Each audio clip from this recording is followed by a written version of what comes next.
کاشف صاحب دیکھیں، جب یہ ساری چیزیں ڈیٹیل سامنے رکھی گئی تو اس میں وجوہات بھی بیان کی گئی ہیں کہ اگر کچھ چیزیں سلو ہیں، معاشی ترقی اگر اس طرح سے نہیں ہوئی ہے یا بہت سارے جو گلے شکوے عوام کو حکومت سے رہتے ہیں تو اس کا جواب بھی دیا گیا نا آج وزیر اعظم کی جانب سے۔ انہوں نے بتایا ہے کہ معیشت کو تباہ و برباد کرنے کے لیے، نام تو انہوں نے نہیں لیا لیکن ظاہر پی ٹی آئی کی جانب سے وہ کہتے ہیں کہ ملک کو غیر مستحکم کرنے میں کوئی کسر نہیں چھوڑی گئی ہے، تو انہوں نے ریزن بھی دے دیا اور پھر انہوں نے کریڈٹ بھی دے دیا۔ اور اس بات سے تو ظاہر ہے ہمیں سے کوئی انکار نہیں کر سکتا کہ آرمی چیف کی جو خدمات ہیں، جس طرح سے ان کی ٹیم کام کر رہی ہے، یہ جس طرح سے وہ حکومت کے ساتھ مل کر بہت سارے محاذ جو ہیں ان پر ہمیں لڑتے ہوئے دکھائی دیتے ہیں، پاکستان کا دفاع کرتے ہوئے دکھائی دیتے ہیں۔ سر بسم اللہ الرحمن الرحیم۔ دیکھیں، اگر وزیر اعظم پاکستان نے اس معاشی ترقی میں کردار ادا کرنے پر آرمی چیف صاحب کے کردار کو سراہا ہے تو اس میں کیا ایسی بات ہے جس پہ آپ معترض ہیں؟ نمبر 2، اگر وہ کہہ رہے ہیں کہ دھرنے کی وجہ سے معیشت ڈسٹرب رہی، ہم اس طریقے سے نہیں چل سکے، ہو سکتا ہے ان کی اپنی پالیسی میں فالٹ ہو،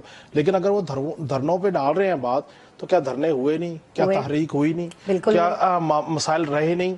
اچھا، اب یہ وہ حقائق ہیں جس کو ہمیں کھلے دل سے تسلیم کرنا چاہیے۔ دیکھیں، ڈالر نیچے آیا، ڈالر فلائی کر رہا تھا، اس کی سمگلنگ روکی، ایف آئی اے نے پورا کردار ادا کیا، اور ایف آئی اے جو ہے وہ آرمی کی کوئی کور نہیں ہے، وہ حضور وزارت داخلہ کے انڈر ہے، ایک بات۔ دوسری بات یہ ہے، اگر دیگر سمگلنگ روکی گئی ہے تو اس میں ایف آئی اے نے بھی کردار ادا کیا۔ سو ہمیں اس بات کے اوپر کیوں اوپن ہارٹڈ ہم یہ بات کرنے کو تیار نہیں ہے کہ وہ جو ایک مائنڈ سیٹ تھا جس کے اوپر واویلا کیا گیا، جس کے اوپر آئی ایم ایف کے باہر مظاہرہ کیا گیا، خطوط لکھے گئے کہ آئی ایم ایف سے قرضہ نہ لیا جائے، اگین قرضہ لینا بھلے اچھی بات ہے یا نہیں، میں اس پہ بحث میں نہیں جاتا، لیکن اس وقت آرمی چیف نے کہا کہ ملک ڈیفالٹ سے بھی نکلے گا اور آگے کی طرف موو آن بھی کرے گا۔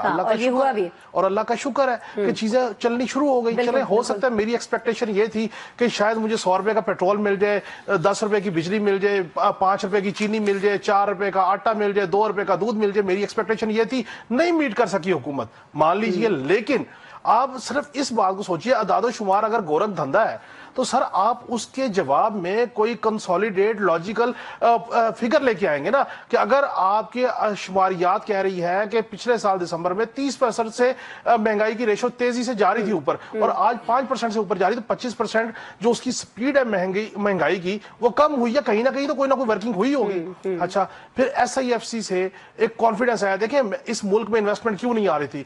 فائل سرخ فیتے کی نظر ہو جاتی تھی، بیوروکریٹک ہرڈل تھی، پولیٹیکل ہرڈل تھی، پسند ناپسند کی ہرڈل تھی۔ ایک ون ونڈو آپریشن اسٹیبلش کر دیا گیا کہ آپ آئیے اور آپ آ کے اس ملک میں انویسٹمنٹ کیجئے۔ ایس آئی ایف سی نے چیزوں کو بہتر کیا۔ سو ہم اس بات پہ کیوں کنونس نہیں ہو پا رہے کہ جناب ملک میں کوئی 2%، 4%، 6% کو بہتری کی طرف جا رہا ہے، اور اگر نہیں جا رہا تو چلے مان لیجئے میں بارڈ صاحب کے بھی استدلال کو مان لوں، میں وقتی طور پہ فاروقی صاحب کے استدلال کو بھی مان لوں، تو پھر مجھے آپ بتائیے کہ ملک کو آگے لے کے جانے کا حل کیا ہے؟ اگر آپ کو پی ڈی ایم کی پالیسی پسند نہیں ہے، آپ کو شہباز شریف کی 10 سال کی حکومت پسند نہیں ہے، تو پھر آپ مجھے بتائیں کہ آپ کے پاس ایسا کیا آرگومنٹ ہے کہ ملک کی معیشت جو ہے وہ چراغ رگڑے اور ٹھیک ہو جائے گی؟ حضور، یہ معیشت جو ہے اس کے بڑے سارے کانسیکوینسز ہیں۔ بڑھتی ہوئی آبادی ایک مسئلہ ہے، لون ایک مسئلہ ہے، قرضے لینا ہماری مجبوری بن چکی ہوئی ہے، اور دوسری بات یہ ہے کہ انٹرنیشنل دنیا جو ہے وہ ہمارے دفاعی پروگرام کو جو ہے وہ سکیز کرنا چاہتی ہے۔ اب یہ تمام مسائل ہیں، بیٹھ کے بات کر لینا بہت آسان ہے، تنقید کرنا بھی یہ حق ہے، آپ کیجئے، آپ کا استدلال ہے سر آنکھوں پہ، میرا استدلال ہے، آپ مانے یا نہ مانے مجھے اس سے فرق نہیں پڑتا، لیکن میرا سوال ایک ہے، کوئی 2% تو بہتری ہوئی؟ آج چلے ساری باتیں چھوڑیں، اتنا کریڈٹ تو دیں کہ جناب ملک ڈیفالٹ ہونے سے بچ گیا۔ اچھا، اس کے لیے کیا شہباز شریف صاحب نے جا کے ترلے نہیں مارے آئی ایم ایف کے؟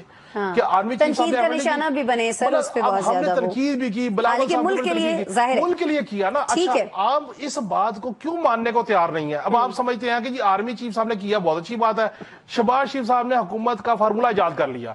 بھائی جان، شہباز شریف صاحب پہلی دفعہ حکومت نہیں کر رہے، وہ 2-3 دفعہ سی ایم رہ چکے ہیں، وہ پی ڈی ایم میں پی ایم رہ چکے ہیں، یہ کو پہلی دفعہ شہباز شریف صاحب حکومت کرنے آئے ہیں، یا ان کو پہلی دفعہ پتہ لگا حکومت کیا ہوئی ہے؟ میں پہلے دن سے اس بات پہ کنونس ہوں، شہباز صاحب اور نواز شریف صاحب ایک پیج پہ ہیں، ایک سکے کے 2 رخ ہیں۔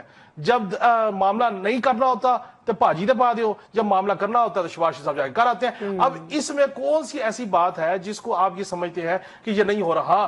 ان کے وزراء کی کارکردگی نہیں ہے بہتر، آپ ان کے وائٹ پیپر لے کے ان کے کریں، ہم بھی تنقید کریں گے، ہم نے ان کی بات میں ہی جانا ہے۔